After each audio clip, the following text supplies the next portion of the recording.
5 on your side at 10 starts now. Brisk breeze. The cool weather means an extra layer or two out the door early tomorrow. When and where frost is possible over the weekend. In your financial interest? Tonight, the impact of the Fed's latest rate reduction on reducing your monthly expenses. Our top story, a guilty verdict in the Sean Grayson trial. It's guilty. Second degree. Tonight, the family of Sonia Massey says justice wasn't served. This man should have never had a badge and a gun. The jury's verdict came down in a Central Illinois courtroom just hours ago. Good evening. I'm Mike Bush. Kelly Jackson has the night off.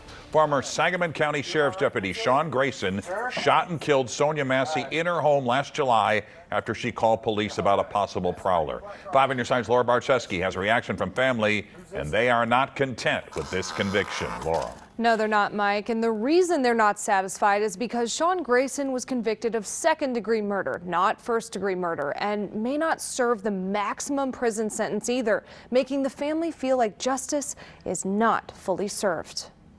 On July 6th, 2024, Sonia Massey called 911 because she thought she heard an intruder outside her house. Near clear that, I'm going to get both stacked to a prowler. Caller hears noises outside the house, wouldn't answer questions, hung up on us. Sangamon County Sheriff's deputies Dawson Farley and Sean Grayson responded to her home. Oh, it hurt you. You called us. Things escalated when they stepped inside and she was pulling a boiling pot of water off the stove.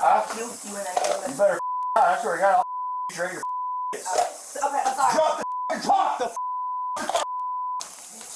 talk the Grayson shot and killed her that day. During the trial, his partner Farley said he wasn't threatened by Massey, but actually was scared of Grayson. Grayson also testified, saying he perceived the pot of water as a threat. Those in the courtroom say he was stoic when learning the jury convicted him after 11 hours of deliberation. Second-degree murder? That is not right.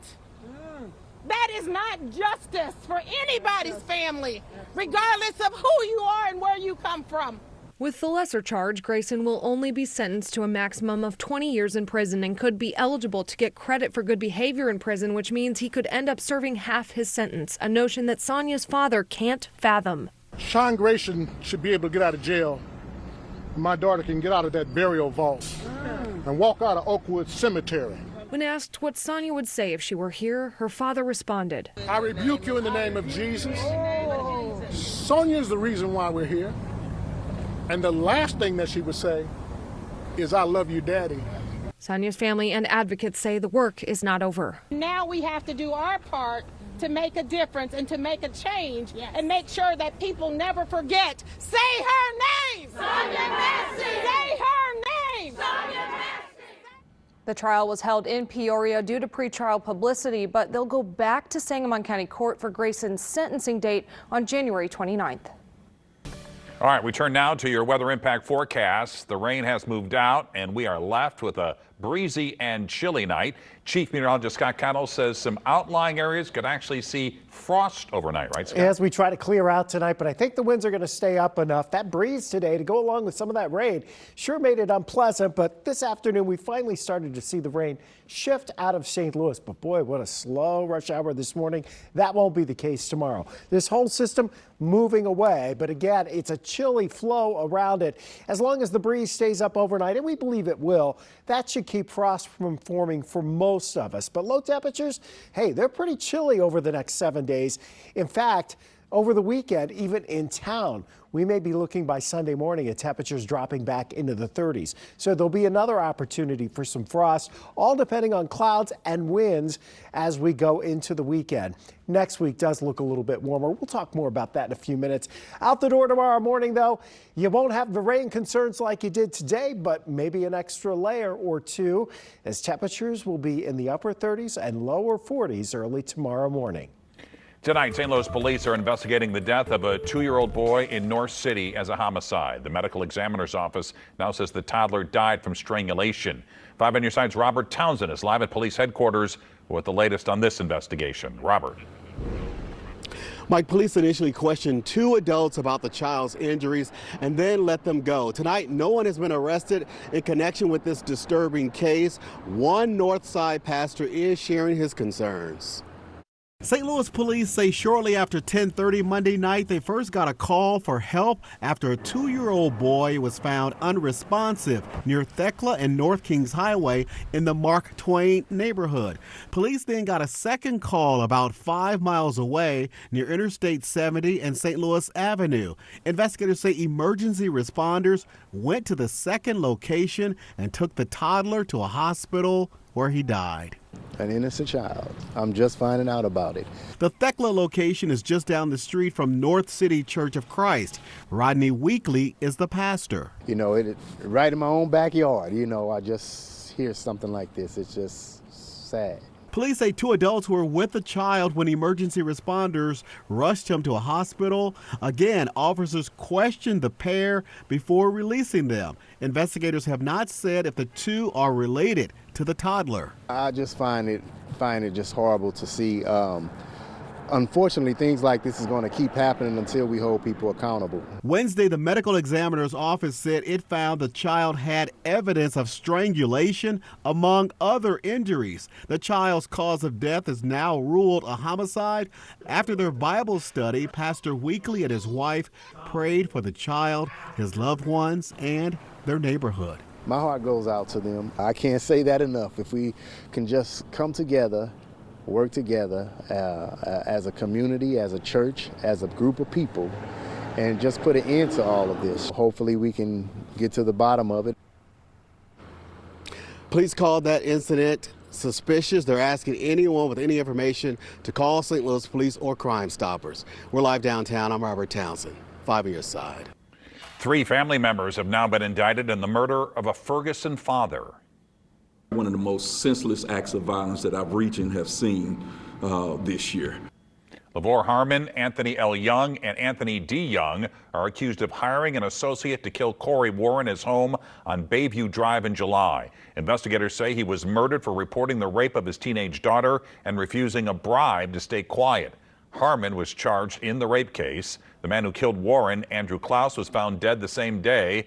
Prosecutors say all 3 men were working together in both murders. Tonight, there's a new sheriff in St. Louis City. Former St. Louis Police Chief John Hayden is serving as interim sheriff. Today, a St. Louis judge temporarily removed Alfred Montgomery from his duties as he sits in jail in federal custody. The ruling came during a hearing in the Missouri Attorney General's lawsuit to permanently expel the embattled sheriff from office. That case will go to trial next month.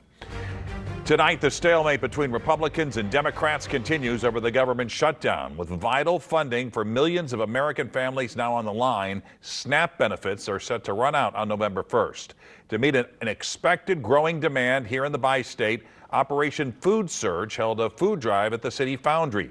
Organizers say 650,000 Missourians and 2 million people in Illinois are going to feel the pinch. The average SNAP recipient receives $350 per month for groceries. A lot of families are also dealing with higher utility bills, higher rent payments, and it's literally going to make the difference between people being able to eat or not.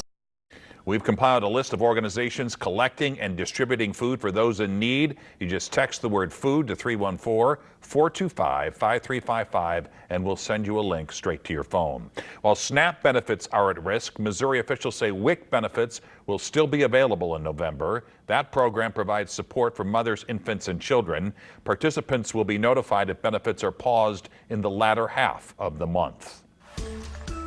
There is good news tonight for people wanting to borrow money. For the second time this year, the Federal Reserve has cut interest rates by a quarter point.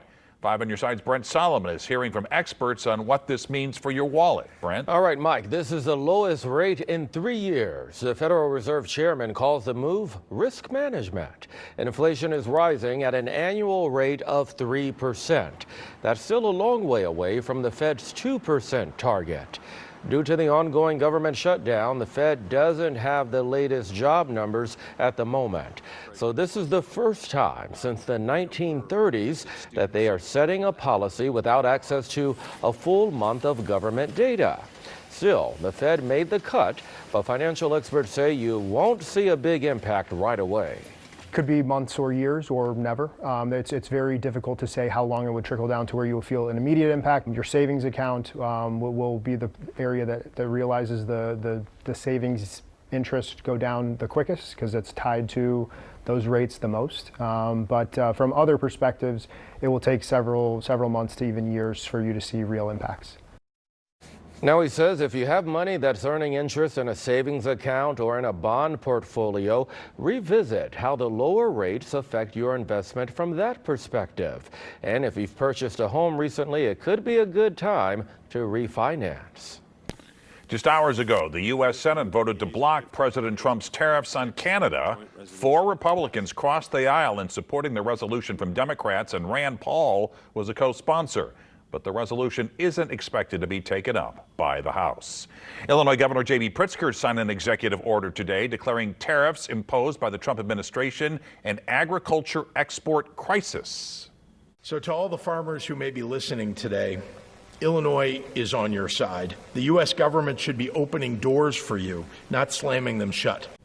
The executive order directs state agencies to develop and expand domestic markets for agricultural products. It also boosts funding to provide mental health support for Illinois farming families. Just hours ago, a ribbon cutting was held at St. Louis's newest concert venue. The Sovereign is located on Washington Boulevard in the heart of the Grand Center Arts District. The historic Paver Machine Works was redeveloped into the 1,200-seat venue. It's billed as a companion to Old Rock House in downtown St. Louis. Countdown to Milan. The Winter Games promising Olympic firsts as Olympic hopefuls gear up to compete 100 days from now. Monkey business. It had jumped down on the floor and ran past my leg. The strange and unusual sighting inside a Halloween store that had customers going bananas. You'll be slow to peel off that jacket tomorrow morning. Some of us starting out in the 30s. We're looking for a treat for Halloween festivities, but there are some adjustments for the weekend. We'll see you in 6 minutes.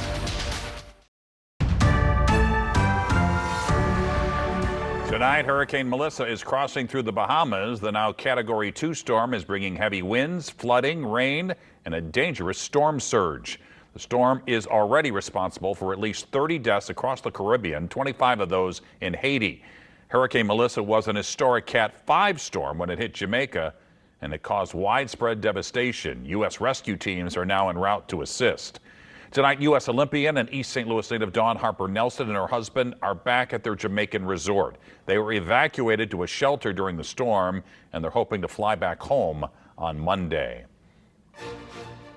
We are now 100 days away from the start of the 2026 Milan Cortina Olympics in Italy, and final preparations are underway in the host country. The 25th edition of the Winter Olympics will be the first to be officially hosted by multiple cities, with Milan primarily hosting ice events, with all the other competitions being held in the mountain clusters around Cortina. And tonight, Matt Renew talks to the athletes hoping to wear gold at one of the biggest sporting events on the planet. Near her home in Colorado, the greatest alpine ski racer in history, Michaela Schifrin, is focused. Gym time, strength and conditioning. On being ready for the greatest sporting event on the planet and racing at the 2026 Winter Olympics in Cortina, Italy. This has the chance to be a really exciting Olympics, especially in alpine, because it is the environment we're more used to.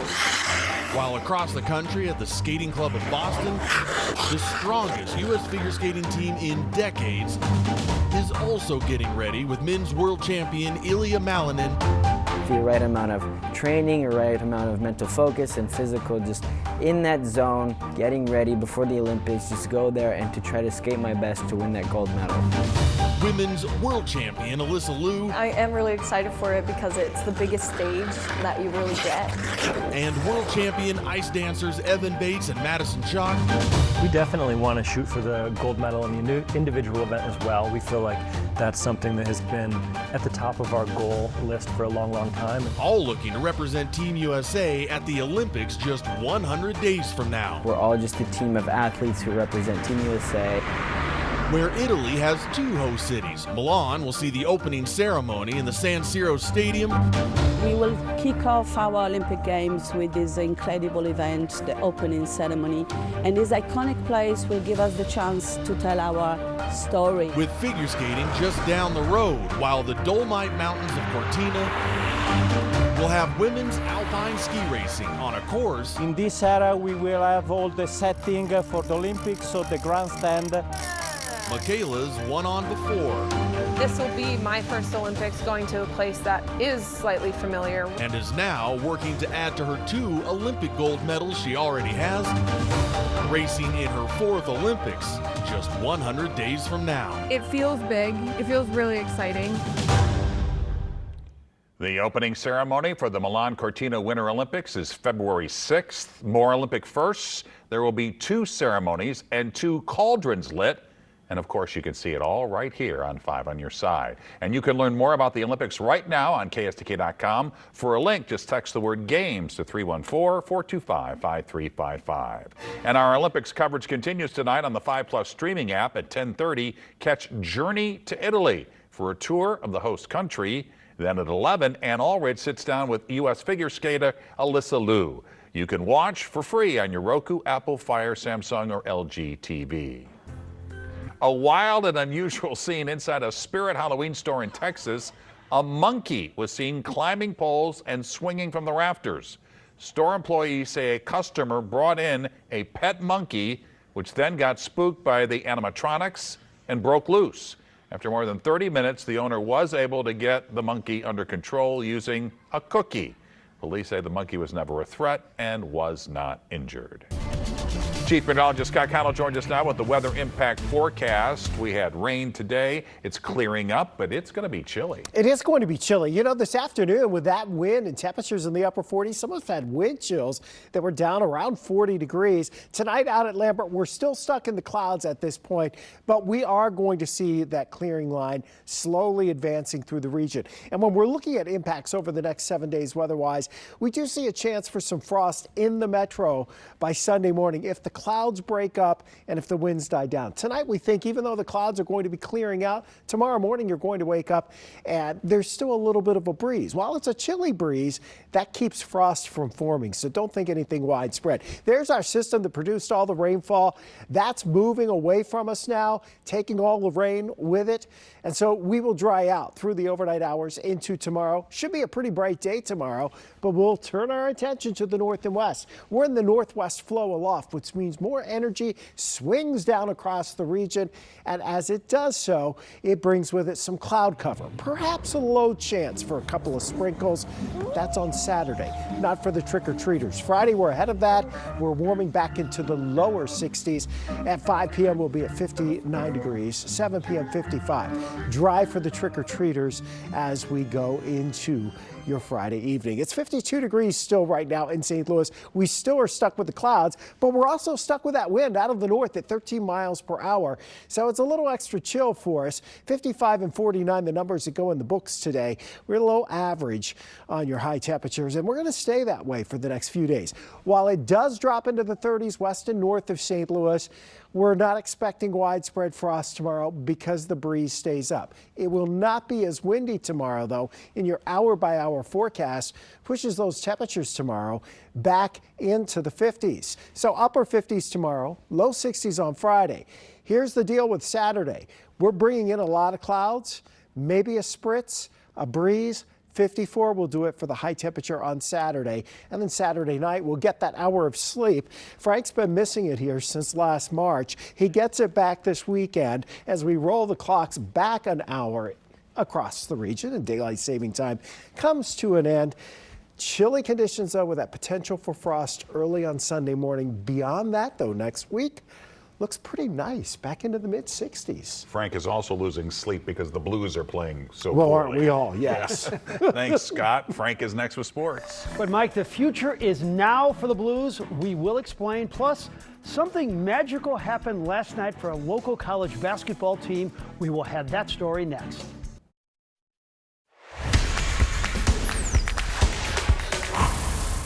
When you have a Hall of Fame general manager, a former Coach of the Year behind the bench, and a team brimming with talent, you have expectations. And to say the Blues have not met them would be an understatement. Only the Sharks and Flames have fewer points in the league. So today they made a significant move. They brought up Dalibor Dvorsky. He's the 20-year-old phenom who the Blues plucked with the 10th pick in the draft a couple of years ago. They wanted him to grow in Springfield this year. However, desperate times, desperate measures. And make no mistakes, Jim Montgomery knows there are other issues that are more important with his team than the roster. We're not defending the good ice. We're giving up too many grade A opportunities. We're not giving up a lot, but the ones we give up are like 5 bell chances. Like Albert Pujols is staring at a softball. Swing it along one. There it is, baby. And he's knocking it out of the park. We got to stop that. Sandy Koufax and Magic Johnson at Game 5 of the World Series, and fittingly, we had a picture with a Koufaxian performance, Trey Yesavage. He's 22, and tonight, facing the most feared lineup in baseball, he struck out 12, allowed just 3 hits and 7 innings of work. The 12 Ks, the most by a rookie in a World Series. And the Blue Jays did some more hitting. Bo Bichette with an RBI hit. Toronto wins 6-1. They lead the World Series 3-2. High school football playoffs kick off around St. Louis tomorrow. The Cougars of Breeze Central will play on Saturday. Central has become one of the most successful programs in the Metro East, and they just completed an 8-1 regular season this year. In 6 of those wins, they allowed 7 points or fewer. There is a standard to uphold in Breeze. The last 6 years have been really special. We've played a lot of really good football, been to the quarterfinals 3 times out of the last 4 years. It's just one of those things where, we've talked about. We try to cultivate kids here. We try to grow and teach them the right ways. I think a lot of it has to do with we've got sons whose dad played football here now, or in the county at least, and I think that has a lot to do with it. Last night, the Maryville University women played at Mizzou in a preseason game. The Saints trailed 16-1 to start the game. And then it happened. With the help of photographer Randy Schwenkert, we give you the upset special. One word to describe the night to begin with. Memorable. Crazy. Sensational. Maryville University is a school with 7,800 students, and they play Division II basketball in the Great Lakes Valley Conference. Mizzou has 26,000 students and is from the SEC. And for one night in October, Maryville was better on the women's basketball court. Never would I thought we would come in as a D2 playing SEC Power 5 that we would win that. We came out and won the second half of that first quarter, and that's when it kind of clicked, like, we can really beat these guys. After the first media timeout in the first quarter, we were like, our coach was like, they're not that good. Lindsay Shadowald, who had 23 points, hit the dagger 3 to ensure a 90-84 overtime victory and let the celebration begin in the locker room.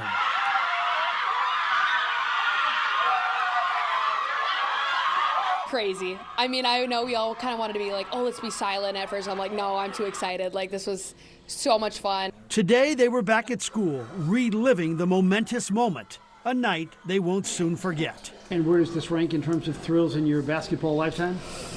Oh, honestly, it's got to be 1. Beat them because we believed we could. We played team basketball, and we flat out worked their ass. That way. Yeah! What a great moment, yeah.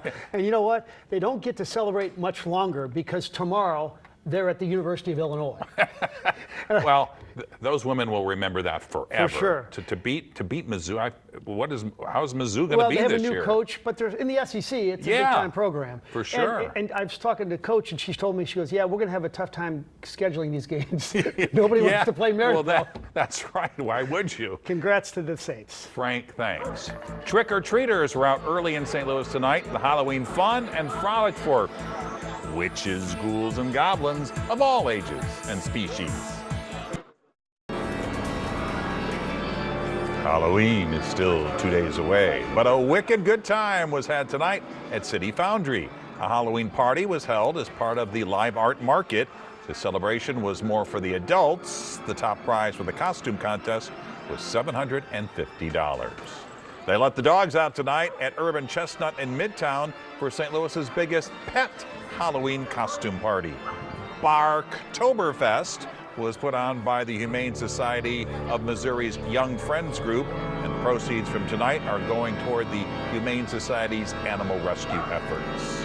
And the Blues morning skate turned spooky today. After practice, kids from St. Louis Children's Hospital went trick-or-treating at Enterprise Center.